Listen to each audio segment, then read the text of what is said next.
ഇറാനിലെ വലിയൊരു മഹാന് കഴിഞ്ഞ ദിവസത്തെ ആ ഒരു സ്ഫോടനത്തിൽ മരണപ്പെട്ടു.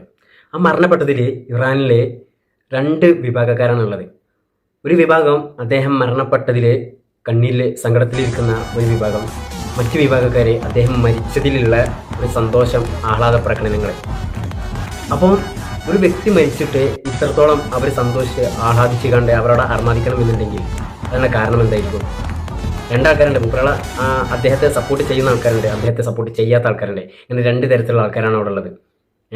പക്ഷേ ഞാൻ ആദ്യമായിട്ടാണ് കാണുന്നത് ഒരു വ്യക്തി മരണപ്പെട്ടിട്ട് ഇത്രത്തോളം ആ ഒരു രാജ്യത്തുള്ള ആൾക്കാരെ ആഹ്ലാദിച്ച് കണ്ട് ഇതേമാതിരിയുള്ള സംഭവങ്ങളൊക്കെ ആഹ്ലാദിച്ച് പാട്ടും പരിപാടിയും അങ്ങനെ ഡാൻസും കൂത്തൊക്കെ ആയിക്കണ്ട് ഉള്ള ഒരു ആഘോഷം ഞാൻ ആദ്യമായിട്ടാണ് കാണുന്നത്. ഒരു പക്ഷേ അദ്ദേഹം അവിടെ നടത്തിയിട്ടുള്ള, അവിടെ കൊണ്ടുവന്നിട്ടുള്ള നിയമങ്ങളെ ഇവർക്ക് പിടിക്കാത്തത് കാരണം കൊണ്ടായിരിക്കണം അദ്ദേഹം മരണപ്പെട്ടതിന് ശേഷം അവർ ഇത്രത്തോളം ആഘോഷിക്കണം. അഥവാ ഞങ്ങൾക്കൊരു ഫ്രീഡം കിട്ടിയല്ലോ, ഇനി ഞങ്ങൾ അടിച്ചമർത്താൻ ആരുമില്ലല്ലോ എന്നുള്ള ഒരു ധാരണയിലായിരിക്കണം, അല്ലേ?